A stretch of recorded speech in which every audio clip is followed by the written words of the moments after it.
Es una hermenéutica que intenta reorientar el texto único de un modelo de desarrollo, sea esa reorientación basada en los escrúpulos de la teología, sea por unas consecuencias irresponsables con quienes vendrán. La encíclica siembra la inseguridad. Ella profetiza, llena de otro tiempo al tiempo, gesta un nuevo horizonte al interior del gestado y renueva la finitud dentro de la finitud. O la civilización se reacomoda, o el ambiente natural se pierde, se desgasta hasta hacerse irreconocible y lima sus riquezas hasta extinguirlas. Hijo de la memoria de una felicidad más que vieja, los hombres guardan para la hora terrestre una lectura nómada. El paisaje se atraviesa de su propia erosión y el cristiano y su hogar, las civitas dei peregrinas, no son sino viajeros ungidos por ese lugar de paso. El cristiano pertenece a dos tiempos, a dos dimensiones, ordenado el uno al otro, el inferior al superior, pero ninguno de los dos inteligible por sí solo. La dialéctica del peregrinaje consiste en reconocer el límite del amor para evitar el desorden en el deseo. Pertenecer a esos dos órdenes significa preservarlos a ambos y preservarnos en ellos, dejando de lado las intervenciones solo pragmáticas. Solo un orden puede iluminar un posible retorno, sea a la persona, a la comunidad de personas o al bien común.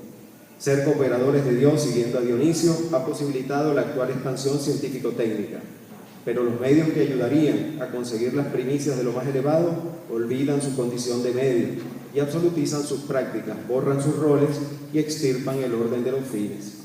Los logros técnicos que embelezan y la realización en el altar del mercado impiden reconocer las viejas sacralidades. Es inevitable desde una óptica cristiana negarse a pensar la vida sin una estructura de fines, uno más elevado que el otro, de modo tal que algunos son parciales con respecto a otros, es decir, son medios de otros más elevados, hasta llegar al fin de los fines, al fin irrebasable, a la ultimidad, y si lo quieren, a Dios. El hombre coopera con Dios para completar su obra. No obstante, ese deseo creador puede invertirse, hacerse su contrario y desafiar la voluntad caritativa que la colocó en el orden del ser. El consumo presente trae consecuencias allende del egoísmo que lo engendra. Los riesgos son globales, siguiendo a Beck, pues las consecuencias del desarrollo tecnológico y de sus ofertas no respetan los límites que les imponen en las fronteras, ni el capital se orienta por un hoy débil Estado nacional. La deslocalización del capital puede ser lesiva para los territorios con los cuales se sientan menos identificados, y así se lee en la encíclica. Hay empresas que hacen en los países menos desarrollados lo que no pueden hacer en los países que les aportan capital, generando entonces pasivos ambientales y humanos, residuos de una actividad ubicada allí donde el poder de negociación suele ser escaso. La carta nos conduce a esas dimensiones de la existencia tomada por las semánticas del sistema.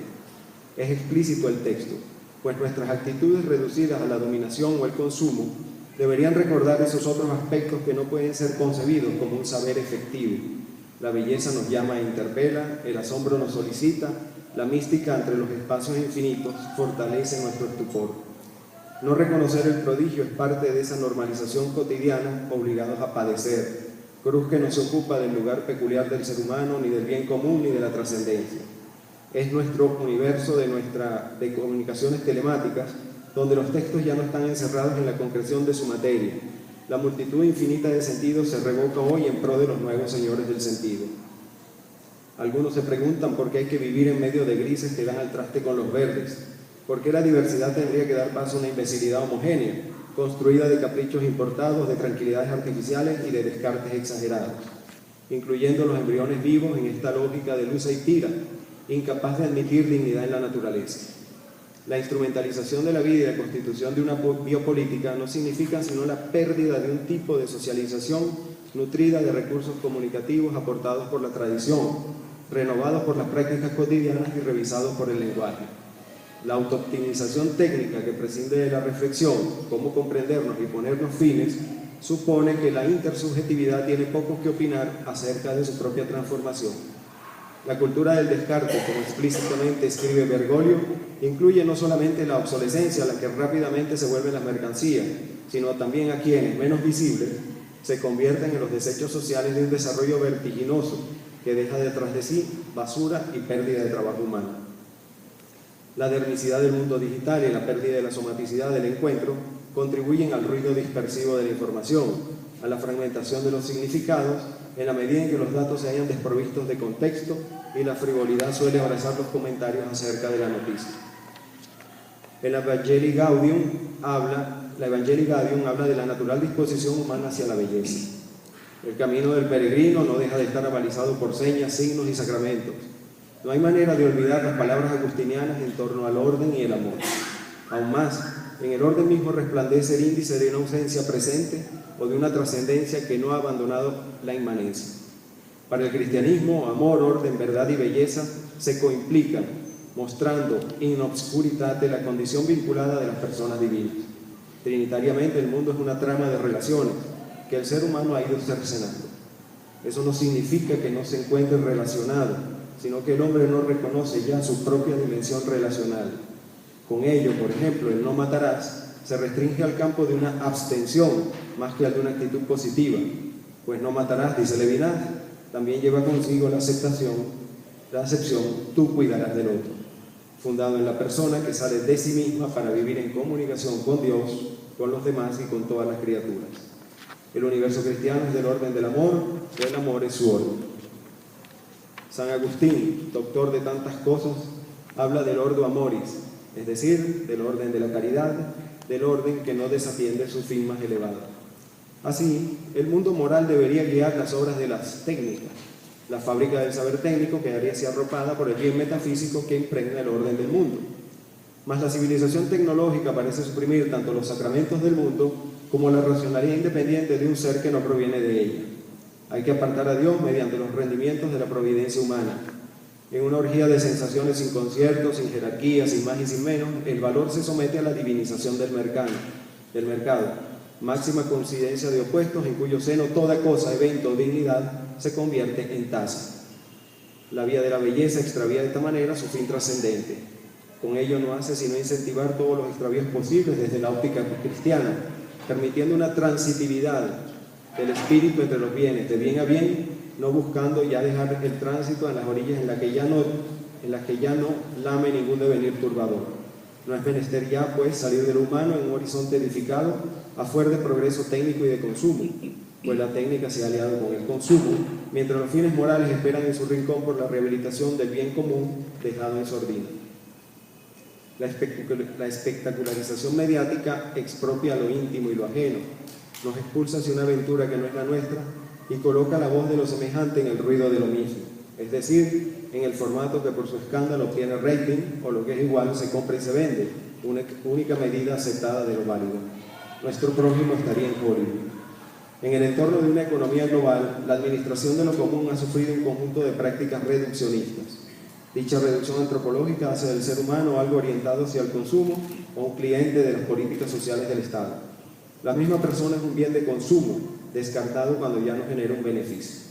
Laudato Si, desde nuestra perspectiva, se entienda como un amplio comentario crítico a un modelo de desarrollo que ha perdido de vista no solo la centralidad antropológica que el cristianismo reclamaría como suyo, sino también la estructura de unos bienes que correctamente ordenados llevarían tanto a la protección del bien común como, para el creyente, a un fin trascendente marcado por la gracia. El techo de la casa común se extiende más allá del mero presente que se interpela en lo que las generaciones sucesivas esperarían de él. El presente se pregunta desde un porvenir cuando no se clausura en el inmediatismo del consumo, en la privatización de lo público o en las prácticas desprovistas de una moralidad que solo puede cumplirse en y con el otro. El cuidado por lo que aún no aparece es el verdadero aparecer. Da la impresión de que el hombre ha dicho adiós a la posibilidad de no ser simplemente lo que ya es. El sistema financiero se prodiga en anuncios sencillos pero convincentes. El futuro está disponible a través de los recursos que ofrece. No hay que esperar para participar en el festín. Una ética del porvenir tendría que advertir desde ya el flaco favor que determinadas dinámicas de crecimiento por crecimiento y de consumo por consumo pueden acarrear al entregarnos sin rodeo a la rapidación y obsolescencia de los bienes. Pero para esto, ha dicho la encíclica, hay que renunciar a convertir la realidad en mero objeto de uso y de dominio. El progreso por el progreso no acepta otro discurso. Quien no cae bajo el discurso socialmente aceptado parece haber perdido el tren de la historia de una embriaguez irreflexiva. La nuestra empobrece la diversidad natural, reduce la multiformidad del ser humano acorrala las experiencias vitales que están más allá de los aparadores. La creación habla desde un orden reticulado en cuyo interior lo que ocurre en una de las partes no dejará de reflejarse en las otras partes y en el todo que las explica. Las criaturas, dice el Papa, están conectadas. Lo fundado, nosotros, la creación, es una filigrana de relaciones íntimas que pueden ser comprometidas con intervenciones técnicas cada vez más invasivas. De acuerdo con la cultura de la cosificación universal, no solamente la naturaleza es objeto de apropiación y de control, también el mismo mundo humano es sometido a eso. Poco queda exento de una apropiación que retira la especificidad de los predicados que competen a cosas y personas entendidas en su singularidad, pasando entonces a ser no más que piezas de recambio de un mercado autoacelerado. No brota la pregunta acerca de los fines de esas premuras, o la de por qué, parafraseando a Adela Cortina, seríamos soberanos dentro de un mecanismo de creación de deseos, en el cual existimos, nos movemos y somos. Pienso, luego existo, ha sido suplantado por consumo, luego existo. La dignidad humana se esfuma de las cláusulas de una realidad manejada más por un, cito, mercado divinizado que por la solidaridad. Parece que huimos de una cura posible, parece que preferimos los desenlaces de una racionalidad hostil, acaparadora incluso de los viejos espacios solidarios y de las prácticas simbólicas con los cuales la razón trazaba sus propias fronteras. Los intereses del mercado, cito, convertidos en regla absoluta, poseen esa dinámica confiscadora de experiencias alternativas. Pensar en los fines de la acción humana allende lo mercantil corre el riesgo del ridículo o de la tacha de inquietud utópica. Pero la economía de la salvación es precisamente lo contrario de la economía tal como se comprende hoy en día. Es gasto, derroche, donación, es decir, economía del servicio o economía de la kenosis. Es un suceso por el medio del cual la omnipotencia absoluta se manifiesta bajo su contrario. Kenosis que convoca nuestra kenosis personal, un modelo del servicio, el de un Dios inhumano que lleva la cruz pudiéndola no llevar, auspiciando nuestro propio servicio en el ámbito de la creación. En el mundo cristiano, lo más elevado sirve a lo menos. Dios entra en el registro profano para reevaluarlo, no para desacreditarlo. El Logo se hace carne demostrando en ese acto al creyente que tiempo y eternidad son solidarios, que existe una composibilidad esencial entre tierra, entre humus y espíritu. En el abandono de su propia omnipotencia se revela de nuevo el misterio cristiano. Lo elevado no se envanece, sirve. Lo más alto asume su majestad solo en el servicio. Para decirlo con el padre Kolbenbach, y que ha sido muy manoseado en la católica, magis est minus, lo más es menos. El que quiera ser grande, que sea pues pequeño. En esto consiste el cuidado de los vínculos frágiles entre todas las cosas. En el servir más que en el ser servido, en el abajamiento más que en el ensoberbecimiento, en la constitución de una antropología integral lanzada a recuperar sus propias desmemorias y a dejar de lado a un antropocentrismo despótico. La vida se entiende desde la perspectiva de una diaconía. A la arrogancia de privatizar para el beneficio de unos pocos aquello que nos ha sido dado en común, la Iglesia ha sabido desde hace mucho responder negativamente, ya que el bien común siempre primará sobre el privado. La continuidad creador-criatura impone al panorama de la finitud el estatuto de una jerarquía de fines. No cualquier fin es un fin en sí mismo. No cualquier fin puede ser absolutizado. La jerarquía entre ellos permite no una interferencia, sino una continuidad según la cual determinado fin relativo no se concibe ya sino como una etapa media dentro del itinerario de la justicia. Si la naturaleza es el lugar de la presencia divina, al pensamiento cristiano le parece imposible que el destino común de los bienes y el ordenamiento ético que supone se subordine a prácticas privadas que imposibiliten su uso y disfrute colectivo. La función social de la propiedad admite esta subordinación, ya que el principio de la subordinación de la propiedad privada al destino universal de los bienes y, por tanto, el derecho universal a su uso es una regla de oro del comportamiento social y el primer principio de todo ordenamiento ético-social. El mismo ambiente, dice la encíclica, es un bien colectivo, cuya usura por parte de unos pocos privilegiados no significaría sino la ruina de muchos, es decir, la negación de la existencia de los otros. Por tanto, el fin de la razón instrumental debe subordinarse a los fines sociales. Al crecimiento expansivo y desbordado del mercado debe sometérselo a las preguntas del por qué y del para qué. Al simple dominio de la naturaleza hay que oponer modos estéticos o contemplativos de estar en ella. Suerte de salvación, citó al Papa, que acontece en lo bello y en la persona que lo contempla. La encíclica aspira al retorno de las preguntas sapienciales, que intentarían reordenar la multitud de saberes fragmentados. La resistencia ante esta lógica global solo puede provenir de una, cito, valiente revolución cultural, cierro cita, y de la no renuncia, cito, a preguntarnos por los fines y por el sentido, cierro cita. La ética que traza límites no ha de contraerse a disciplina melancólica, como escribía Adorno, nula para la reflexión sobre las consecuencias de la especie humana de las innovaciones técnicas. Privatizar a trancas y a barrancas, asumiendo como propio lo común, es violencia, es rehusarse a reconocer lugares simbólicos y sagrados, espacios de pertenencia y de autorreconocimiento. Un capitalismo desregulado jamás asumiría que la tierra no es un bien económico, sino un don de Dios, pasado venerado y lugar de un tránsito, mas solo desde lo efímero adquiere sentido aquello que no lo es, y la obra del Padre requiere de esa finitud a fin de que la salvación no consiste en la mera instrumentalización del peregrinaje terrestre. Dijo San Buenaventura de San Francisco en Leyenda Mayor. San Francisco, enseñaba que las casas que edificasen fuesen humildes, que no las habitasen como propietarios, sino como inquilinos, considerándose peregrinos, pues constituye norma en los peregrinos ser alojados en casa ajena, anhelar ardientemente la patria y pasar en paz de un lugar a otro.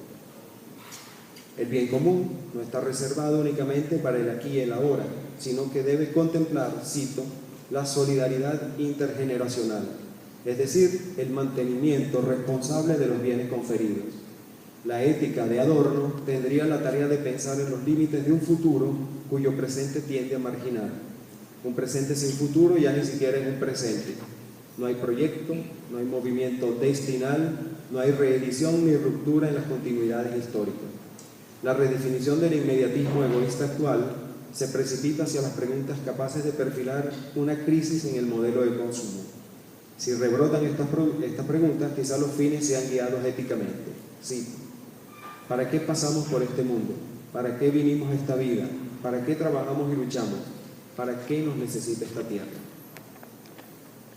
La solución residiría en la presión desde abajo de los ciudadanos para que sus gobiernos protejan lo común y controlen los excesos del poder, incluyendo el poder económico. Presión de los públicos periféricos normativamente ordenados y orientados con el propósito de frenar una máquina que se ha vuelto destructiva. No obstante, la ordenación y orientación de los públicos y de la eficacia social global solo podrá tener lugar si los grandes fines siguen asistiendo a una humanidad que algunos quieren vacía de los contenidos afines al humanismo. Sería más fácil si ligaran las humanidades a datos contextualizados, a los relatos de las memorias. Es clarísima la encíclica. No borrar la reflexión y la tradición ni la ordenación de los fines en las preguntas responsables acerca de las intervenciones técnicas supone que la rentabilidad, cito, no puede ser el único criterio a tener en cuenta.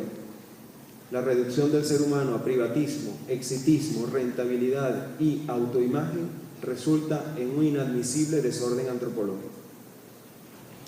Es preciso recordar que la ciencia, encerrada en la especialización de sus campos semánticos, tienden a absolutizar su propio saber. Cegadas por su experticia, las ciencias se ocluyen ante las grandes motivaciones, se cierran a los vínculos tenaces y sutiles entre las criaturas y obturan los acervos de sentido. La religión refuerza sus viejos principios dentro del núcleo de la actual crisis de civilización, aunque la naturalización del bazar global hace difícil la gestación de otros encuentros, distintos a los mercantiles. La autocomprensión actual, pese a la aparentemente plural posmodernidad, no ha dejado de pensar en una ecuación donde libertad y consumo se equilibran.